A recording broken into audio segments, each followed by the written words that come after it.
बातमी. नाशिक पोलिसांनी गोळीबार प्रकरणामध्ये ताब्यात घेतलेल्या आरपीआय जिल्हाध्यक्ष प्रकाश लोंढे यांच्या घर झडतीमध्ये पोलिसांना त्यांच्या कार्यालयामध्ये भुयारी घर सापडलंय. यापूर्वी देखील प्रकाश लोंढे यांच्या एका अनधिकृत कार्यालयावरती पोलिसांनी छापा टाकत ते जमीनदोस्त केलं होतं. तेव्हा सुद्धा पोलिसांना असंच एक भुयारी घर सापडलं होतं. त्यानंतर पुन्हा त्यानं त्याच परिसरात नव्यानं बांधलेल्या संपर्क कार्यालयात सुद्धा सिनेस्टाईल पद्धतीचं भुयार तयार केलं.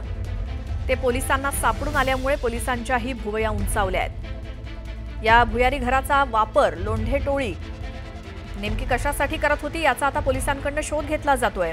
प्रकाश लोंढेसह त्याचा मुलगा दीपक नाना लोंढे, संतोष पवार हे सध्या पोलिसांच्या ताब्यात असून मुख्य सूत्रधार असलेला भूषण लोंढे मात्र अद्याप फरार आहे. हे दृश्य आहेत नाशिकमध्ये. या प्रकाश लोंढेच्या कार्यालयामध्ये एक भुयारी घर सापडलं.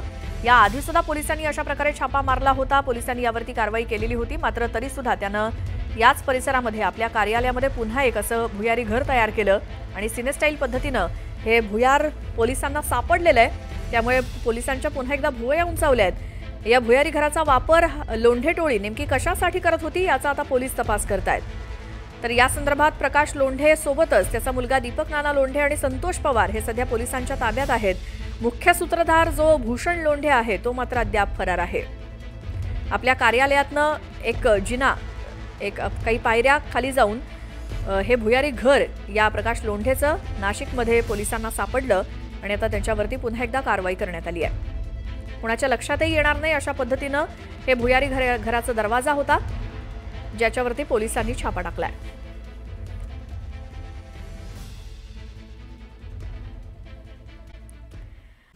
या महत्त्वाच्या बातम्यानंतर आता दुपारच्या 100 बातम्या पाहूया.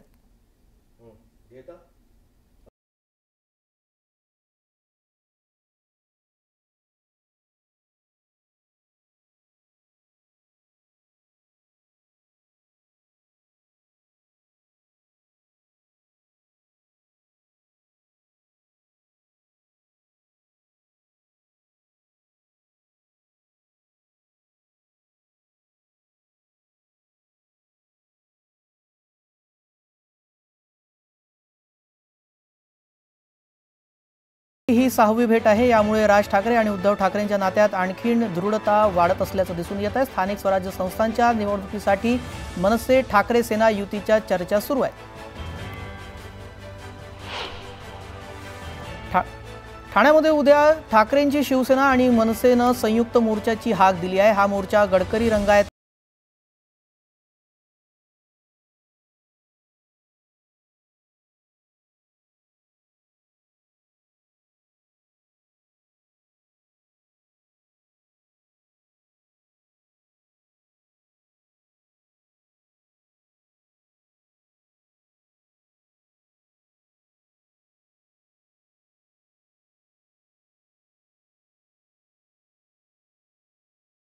दौऱ्यावर जाणार आहेत. भाजप केंद्रीय निवडणूक समितीच्या बैठकीला हजेरी लावणार आहेत. पंतप्रधान नरेंद्र मोदी आणि भाजप राष्ट्रीय अध्यक्ष जे.पी. नड्डांच्या नेतृत्वाखाली ही बैठक होणार आहे.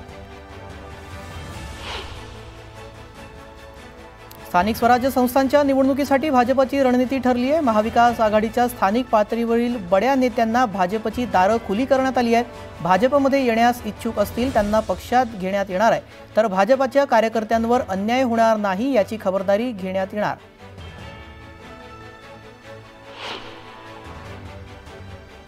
भाजपच्या कोकण आणि ठाणे विभागाच्या पदाधिकाऱ्यांची बैठक संपन्न झाली. बैठकीमध्ये भाजप पदाधिकाऱ्यांनी आगामी निवडणुकीमध्ये स्वबळावर लढण्याची मागणी देवेंद्र फडणवीसांकडे केली आहे. स्वबळावर की महायुतीत लढायचं हा निर्णय जिल्हा पातळीवर घेणार असल्याचं फडणवीसांनी सांगितलं.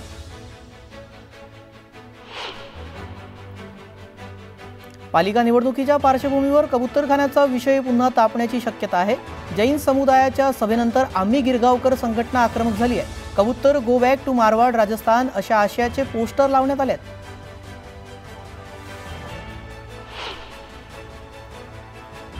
कबूतरखान्याचा विषय आता चांगलाच तापला आहे. या कबूतरखान्याच्या वादात प्रसिद्ध क्रिकेट समालोचक हर्ष भोगलेंनी उडी घेतली आहे.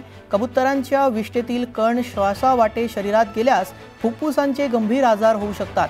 याबाबत डॉक्टर सातत्याने धोक्याचा इशारा देत आहेत. कृपया आपण सर्वजण कबुतरांना खाऊ घालणं थांबवूया असं आवाहनही त्यांनी केलंय. कर्जमाफी तर द्यायची नाही, पण शेतकऱ्यांना नाद लागला असं म्हणायचं. बाबासाहेब पाटलांच्या वक्तव्यावरून बच्चू कडूंनी टीका केली आहे.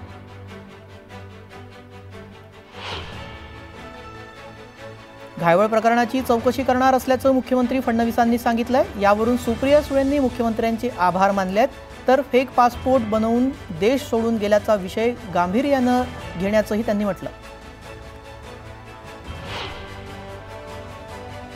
डहाणूमध्ये शिवसेनेमध्ये मोठ्या संख्येनं पदाधिकाऱ्यांनी पक्षप्रवेश केलाय.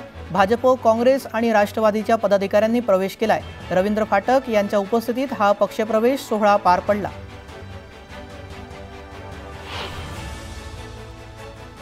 मनमाड शहरातील अनेक पदाधिकारी आणि कार्यकर्त्यांनी उद्धव बाळासाहेब ठाकरे शिवसेनेला जय महाराष्ट्र करून शिंदे शिवसेनेत प्रवेश केला. आमदार सुहास कांदे यांनी त्यांचं पक्षात स्वागत केलं. राज ठाकरे मातोश्रीवरून निघालेले आहेत. उद्धव ठाकरे यांच्या भेटीनंतर राज ठाकरे हे बाहेर पडतानाची दृश्य आपण पाहतोय. मातोश्रीवरून राज ठाकरे निघालेले आहेत. जवळजवळ 2.5 ते 3 तास दोघांमध्ये मातोश्रीवर भेट झाली. स्नेहभोजनासाठी ते सहकुटुंब पोहोचले होते आणि आता ते मातोश्री इथून निघतानाची ही थेट दृश्य आपण पाहतोय.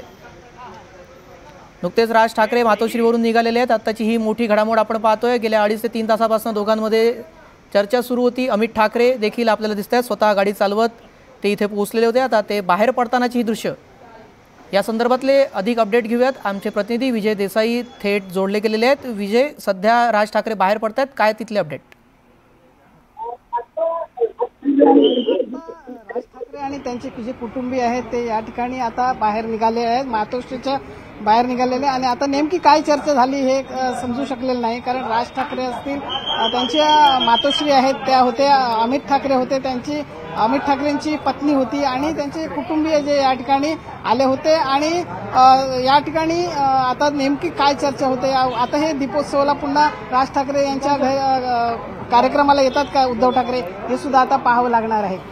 मनसेकडून जो शिवाजी पार्कात दीपोत्सव आयोजित केला जातो त्यासाठी उद्धव ठाकरेंना आमंत्रण दिलं जाणार असा चर्चा फार जोर उठू लागल्या त्या आपण पाहतोय. त्या संदर्भातली काही अपडेट तिथल्या नेत्यांकडून, काही आतमधल्या सूत्रांकडून समजली आहे का?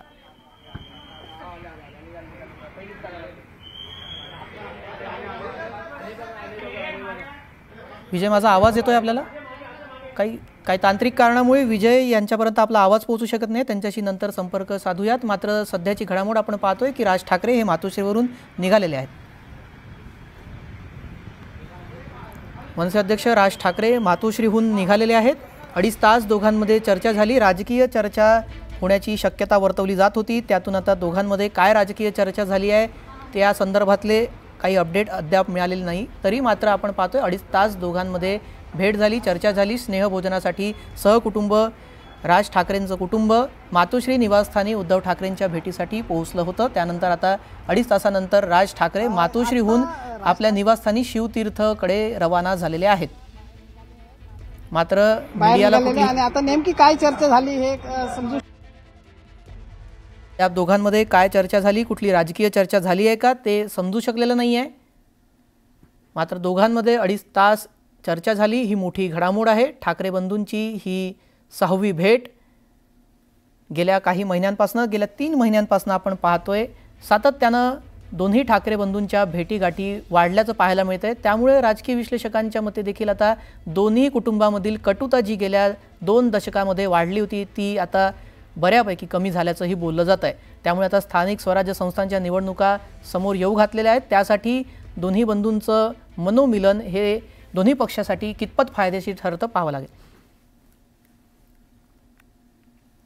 या संदर्भात चर्चा करण्यासाठी ठाकरे गटाच्या उपनेत्या सुषमा अंधारे आपल्यासोबत जोडल्या गेलेल्या आहेत.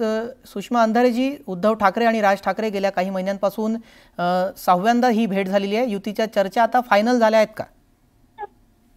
नाही, मला असं वाटतं की मागे पण आपलं हे बोलून झालेलं आहे की इथून पुढे आपल्याला या दोनही भावांना किंबहुना या दोनही नेत्यांना सतत एका फ्रेम मध्ये बघण्याची सवय आपल्याला लावावी लागेल. आणि त्या अनुषंगाने उद्धव साहेब असतील किंवा मनसे प्रमुख असतील, हे दोघांची आता भेटीगाठी होणं फार स्वाभाविक आणि साहजिक गोष्ट आहे.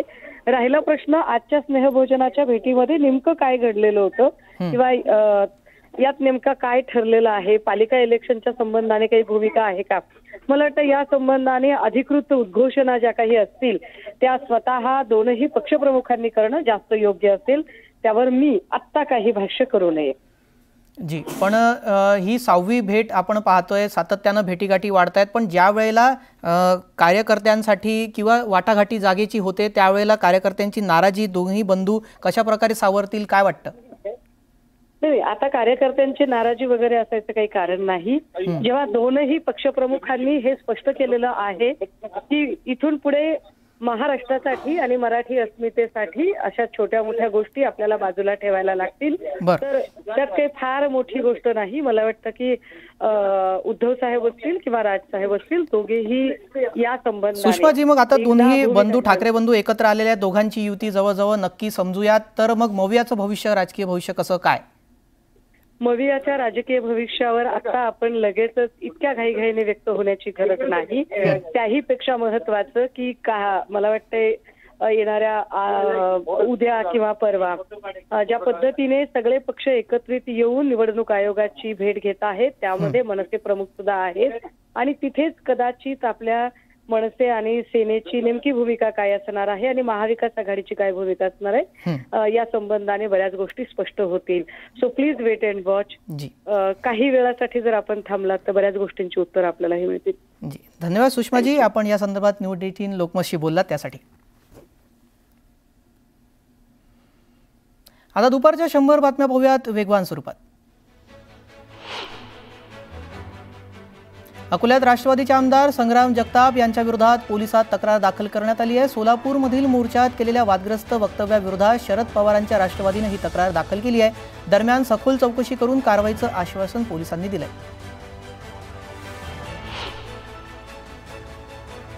अमळनेरमधील प्रताप महाविद्यालयात खांदे शिक्षण प्रसारक मंडळाच्या वतीनं आयोजित कार्यक्रमात पालकमंत्री गुलाबराव पाटील आणि मंत्री गिरीश महाजन यांच्यात जोरदार जुगलबंदी पाहायला मिळाली. दोन्ही मंत्र्यांच्या जुगलबंदीमुळे कार्यक्रमात एकच हास्य कल्लोळ रंगला. भाजप आमदार संजय केणेकर यांनी उद्धव ठाकरेंच्या हंबरडा मोर्चावर टीका केली आहे. कंबरड मोडलेल्यांनी हंबरडा मोर्चा काढला. शेतकऱ्यांच्या जे बांधावर गेले नाहीत त्यांना जनता स्मशानात खांद्यावर घेऊन गेली असा हल्लाबोल केणेकरांनी केला.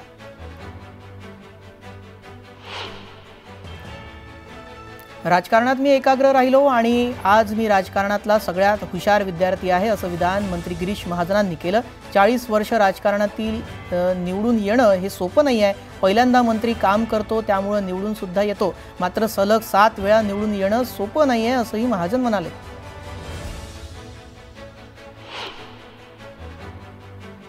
राष्ट्रसंत तुकडोजी महाराजांच्या पुण्यतिथी राजकीय स्वरूप आल्याचं आरोप आमदार अमोल मिटकरी यांनी केलाय. मौन श्रद्धांजली सोहळा यावर्षी कमी वेळ कोणाच्या दबावाखाली घेतला असा सवाल मिटकरी यांनी उपस्थित केलाय. रत्नागिरीच्या मंडणगडमध्ये दिवाणी आणि फौजदारी न्यायालयाच्या नूतन इमारतीचं उद्घाटन पार पडलं. सरन्यायाधीश भूषण गवई यांच्या शुभ हस्ते इमारतीचं लोकार्पण करण्यात आलं. यावेळी मुख्यमंत्री देवेंद्र फडणवीस, उपमुख्यमंत्री एकनाथ शिंदे आणि अजित पवार उपस्थित होते.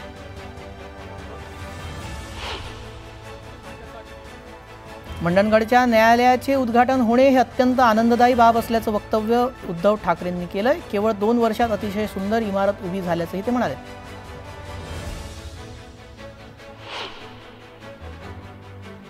पुण्यातील भिडे पूल वाहतुकीसाठी पुन्हा खुला करण्यात आलाय. दिवाळीनिमित्त शहराच्या मध्यवर्ती भागात होत असलेली वाहतूक कोंडी लक्षात घेता भिडे पूल वाहतुकीसाठी सुरू करण्यात आलाय.